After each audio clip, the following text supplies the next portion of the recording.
Hai teman-teman semua, jumpa lagi dengan Ajit Prop. Ingat gak sih sama si Raja Rimba, Simba di film The Lion King? Kalau ingat, pasti ingat juga dong siapa nama bapaknya si Simba, yaitu si Mufasa. Nah, kali ini saya akan menceritakan alur cerita dari prequel dari The Lion King yang berjudul Mufasa The Lion King. Namun sebelumnya, saya ingin meminta dukungan dari kalian semua dengan cara klik like, comment, and subscribe. Jangan lupa juga untuk menonton filmnya bila Anda memang suka dengan alur ceritanya. Di film kali ini, kita diajak untuk menyelami kisah sebelum The Lion King pertama, di mana kita akan disuguhkan dengan latar belakang hubungan antara Mufasa dan Taka, yang kemudian dikenal sebagai Scar, serta bagaimana Mufasa akhirnya naik tahta menjadi Raja Singa. Namun, Anda harus bersabar. Siapkan dulu kopi dan kacang, lalu duduk yang nyaman. Siapkan diri Anda untuk menikmati alur cerita ini. Di dalamnya, kita akan melihat keindahan Milele, tempat di mana Raja Singa Simba dan para hewan lainnya tinggal. Simba tampak sedang menyapa kawanan lain, mengucapkan syukur atas warisan mendiang ayahnya, yang memungkinkan mereka hidup di tempat seaman ini, dan berjanji untuk menjaga warisan tersebut. Di sisi lain, kita melihat Nala yang tengah hamil dan mencari tempat yang aman untuk melahirkan anaknya. Pada suatu kesempatan, Pumba, si babi hutan, dan Timon, si lemur, menyambut raja mereka Simba. Di scene tersebut, Simba meminta Pumba dan Timon untuk mengawasi Kiara, putrinya, selagi ia menemani Nala. Ia juga berpesan agar mereka tidak mengisahkan hal-hal aneh pada Kiara. Tak lama kemudian, Kiara, anak tunggal Simba, muncul. Kiara terlihat ketakutan saat ayahnya pergi, namun Simba meyakinkannya bahwa dia harus berani, seperti pelajaran yang telah diberikan ayahnya. Setelah berbicara itu, Simba meninggalkan Kiara. Yang menarik, Pumba dan Timon malah bercerita ke Kiara bahwa mereka adalah yang mengalahkan Scar. Namun, Kiara menegaskan bahwa yang sebenarnya mengalahkan Scar adalah ayahnya, bukan mereka. Tak lama setelah itu, Rafiki, si monyet bijak, datang dan mengatakan kepada Kiara bahwa dia tidak perlu takut apapun, karena kedua orang tuanya dan para leluhurnya telah memberkati dia dengan keberanian. Rafiki juga menyampaikan bahwa Simba, ayah Kiara, dulunya sangat takut petir. Tapi, berkat ajaran Mufasa, kakek Kiara, Simba dapat menjadi raja yang berani seperti sekarang. Kiara, yang ragu akan keberaniannya sendiri, mendengar Rafiki mulai menceritakan kisah Mufasa sebelum ia menjadi raja yang sejati. Di awal kisah, tampak sebuah tempat yang sangat kering dengan 3 ekor singa, Ratu Uru, Raja Ahadi, dan anak mereka, Mufasa. Mereka menggambarkan kepada Mufasa sebuah tempat yang sangat indah dan damai bernama Milele, yang berarti abadi.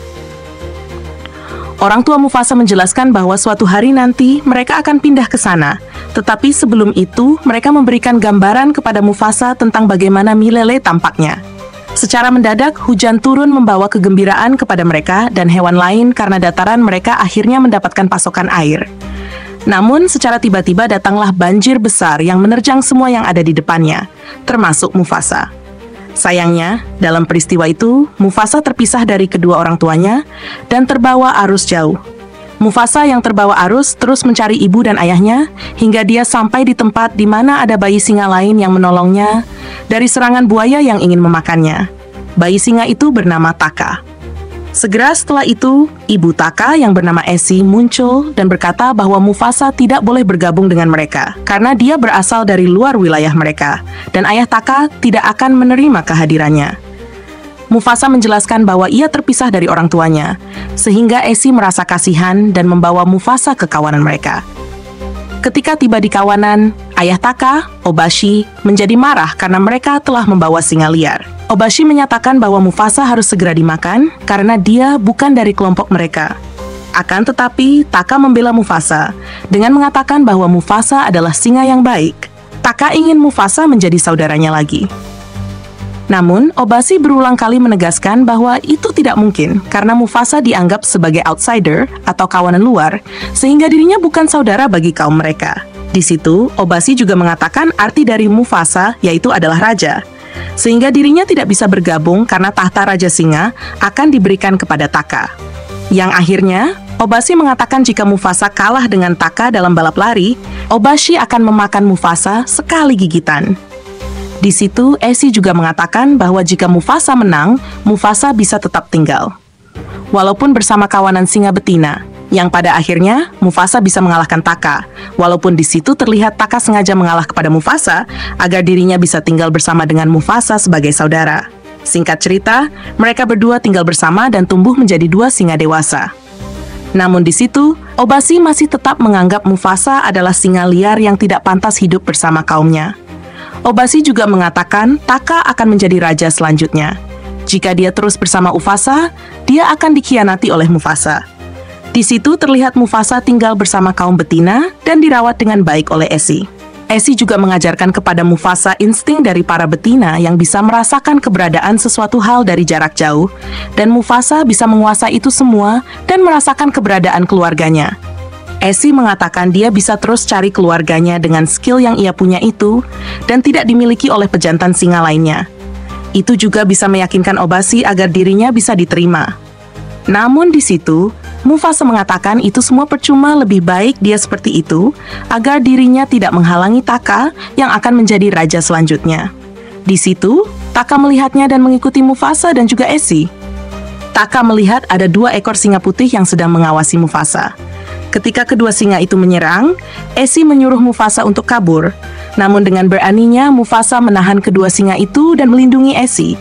Sedangkan Taka terlihat takut dan lari. Itu semua dilihat oleh ibunya Esi, yang akhirnya Mufasa berhasil menewaskan satu singa putih dan satunya lagi kabur ketakutan melihat keberaniannya. Mufasa singkat cerita, ketika kembali Esi mengatakan jika Mufasa tidak ada di sana, dirinya akan tewas. Sedangkan Taka yang ada di sana malah takut melarikan diri.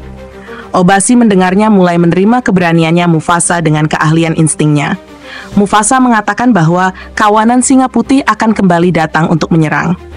Di sisi lain, satu singa yang tewas tadi adalah anak dari pemimpin singa putih bernama Kiros, dan dia sangat marah karena putranya telah tewas di tangan Mufasa dan mereka akan mencarinya untuk balas dendam.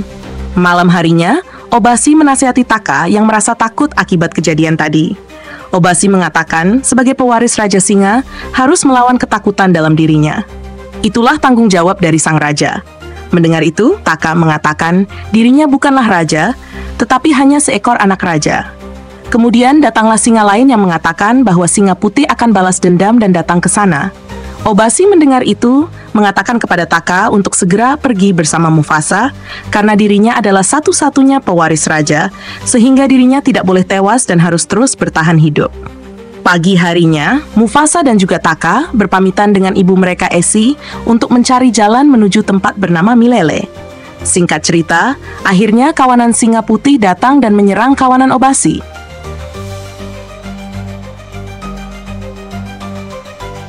Di perjalanan, tiba-tiba Mufasa dan Taka melihat para burung yang bertebaran. Ternyata itu tanda kawanan singa putih sedang mengejar mereka berdua. Ketika terpojok di pinggir tebing, Mufasa yang memiliki trauma masa kecil terpaksa harus ikut melompat dengan Taka ke dalam air. Namun satu singa putih ikut terjun dan mengejar mereka. Namun tiba-tiba ada buaya yang memakannya, sehingga Mufasa dan Taka harus terbawa arus. Ternyata Mufasa dan Taka berhasil selamat dari arus sungai. Lalu mereka berjalan menyusuri sungai. Mereka masih berjalan untuk mencari tempat tujuan mereka. Di sana mereka bertemu dengan seekor singa betina bernama Nala dan seekor burung. Dia bercerita bahwa tempatnya dulu telah diserang singa putih. Lalu Mufasa menawari Nala untuk bergabung, namun sayang Nala menolak. Mufasa lalu bercerita bahwa tujuannya adalah sebuah tempat bernama Milele, namun Nala malah mengatakan bahwa Milele hanyalah mitos saja.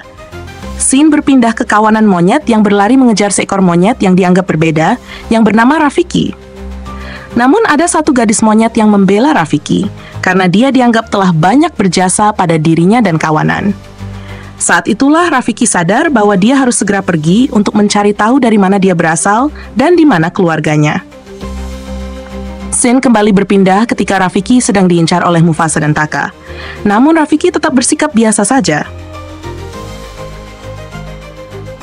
Rafiki juga mengatakan jika dia dimakan oleh mereka, mereka tidak akan pernah menemukan tempat bernama Milele.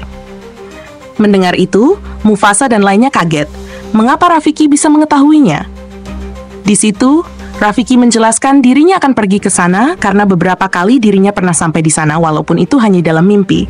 Dia juga mengatakan dirinya melihat pohon besar yang menjadi tempat tinggal keluarganya. Mendengar itu, mereka semua sepakat untuk pergi bersama mencari tempat bernama Milele. Singkat cerita, ketika mereka beristirahat, Mufasa memberitahu Rafiki bahwa dirinya seperti mendengar suara dari ibunya dan terus mencari keberadaan Milele. Di situ, Rafiki mengatakan itu semua adalah petunjuk dari sang ibu kepada Mufasa agar mencapai Milele.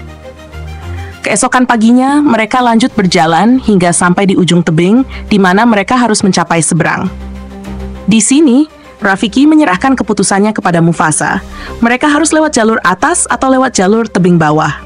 Mufasa yang mengingat perkataan Esi akan memilih jalur tebing bawah. Namun di situ, Nala menanyakan alasannya, dan Mufasa menyuruh Nala untuk memejamkan mata agar dirinya bisa melihat jalan seperti apa yang dilihat oleh Mufasa. Nala pun yang melihatnya setuju untuk pergi ke bawah tebing.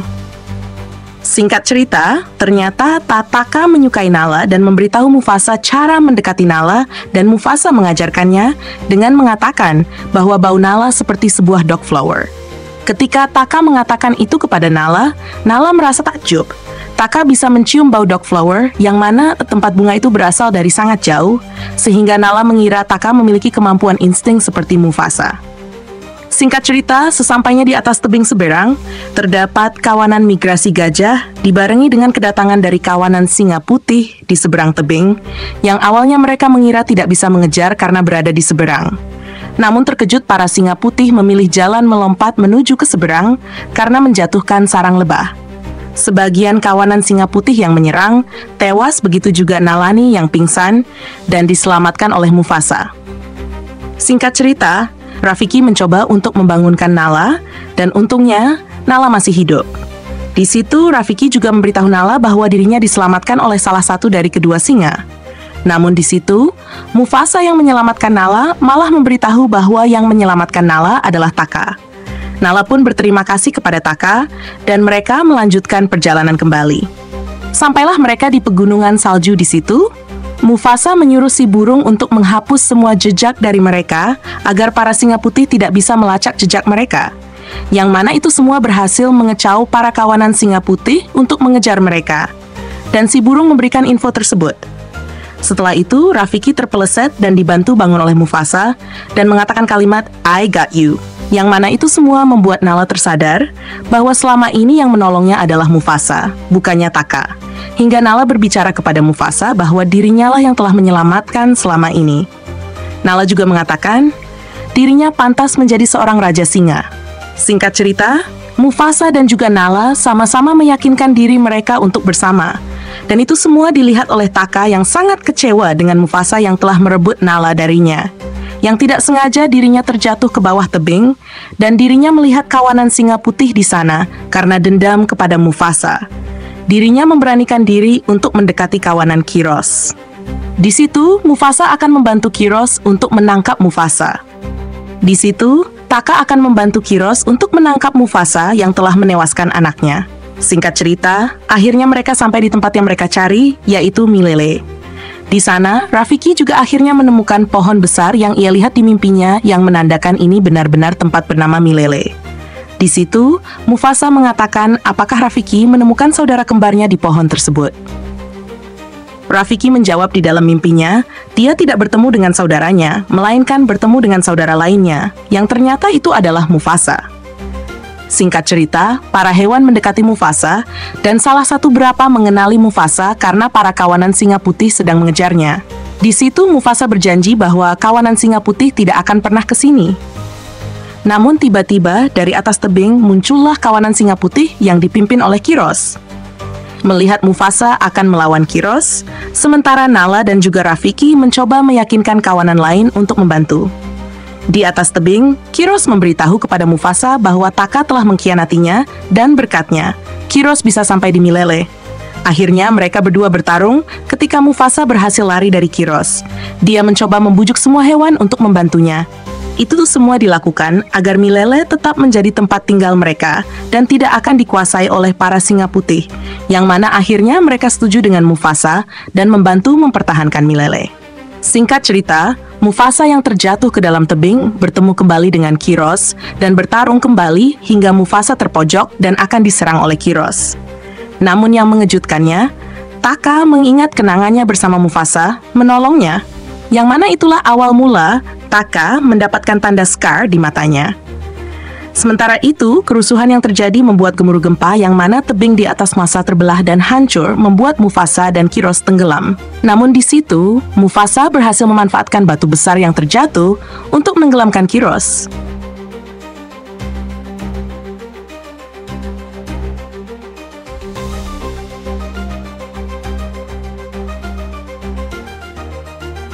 Akhirnya Mufasa menang dan dia sekali lagi diselamatkan oleh Taka.